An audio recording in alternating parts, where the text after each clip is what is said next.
भारत के खेल इतिहास में अगर किसी एक नाम को जादू से जोड़ा जाता है तो वो है मेजर ध्यानचंद। 29 अगस्त 1905 को इलाहाबाद में जन्मे ध्यानचंद को पूरी दुनिया हॉकी का जादूगर कहती थी। उनकी हॉकी स्टिक में ऐसा जादू था कि मानो गेंद उनसे चिपक जाती थी और विरोधी खिलाड़ी सिर्फ बेबस होकर उन्हें देख ही पाते थे। ध्यानचंद की पहचान सिर्फ एक खिलाड़ी के रूप में नहीं थी, बल्कि वो उस दौर के नायक थे जब भारत अंग्रेजों की गुलामी में जकड़ा हुआ था। उन्होंने खेल के मैदान पर भारत को वो पहचान दिलाई जो दुनिया में किसी और खिलाड़ी ने उस वक्त तक नहीं दिलाई थी। क्रिकेट के महान खिलाड़ी डॉन ब्रैडमैन ने भी उनकी तुलना खुद से करते हुए कहा था कि हॉकी में ध्यानचंद वही हैं जो क्रिकेट में डॉन ब्रैडमैन। ध्यानचंद का करियर भारत के लिए गौरव की गाथा रहा। उन्होंने तीन ओलंपिक 1928, 1932 और 1936 में भारत को स्वर्ण पदक दिलाने में अहम भूमिका निभाई थी। उस समय ना तो खिलाड़ियों को कोई बड़ी सुविधाएं मिलती थी, ना ही शोहरत और ना ही धन की बरसात होती थी, लेकिन ध्यानचंद ने सिर्फ अपनी मेहनत और हुनर के दम पर पूरी दुनिया को दिखा दिया था कि भारतीय खिलाड़ी किसी से कम नहीं है।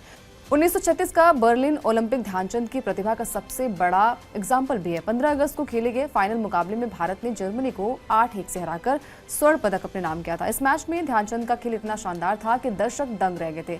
जर्मनी के तानाशाह हिटलर ये हार सहन नहीं कर पाया था और गुस्से में स्टेडियम से उठकर चला गया था। इस मुकाबले के बाद हिटलर ने ध्यानचंद से मुलाकात की और उन्हें अपनी सेना में बड़ा पद ऑफर किया था, लेकिन ध्यानचंद ने विनम्रता के साथ उसे ठुकरा दिया था। उस टूर्नामेंट में ध्यानचंद ने अकेले 14 गोल दागे थे। ध्यानचंद की खासियत सिर्फ गोल करना ही नहीं, बल्कि वो पूरी टीम को आत्मविश्वास से भर देते थे।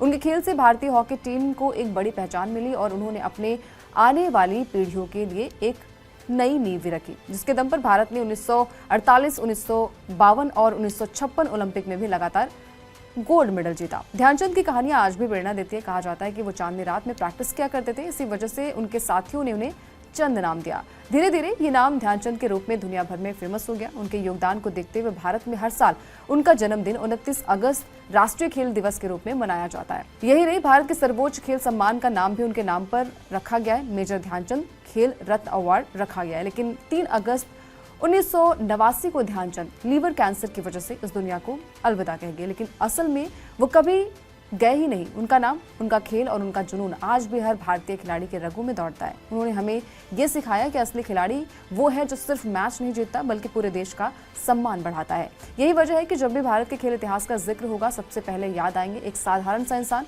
जिसके स्टिक में था जादू और जिसके दिल में था सिर्फ और सिर्फ भारत। मेजर ध्यानचंद के इस अहम योगदान को देश कभी नहीं भूलेगा। इस वीडियो को लेकर आपकी क्या राय कमेंट करके बता सकते हैं। इसके अलावा स्पोर्ट्स 9 को सब्सक्राइब कर लीजिए ताकि कोई भी बड़ी अपडेट मिस ना होने पाए।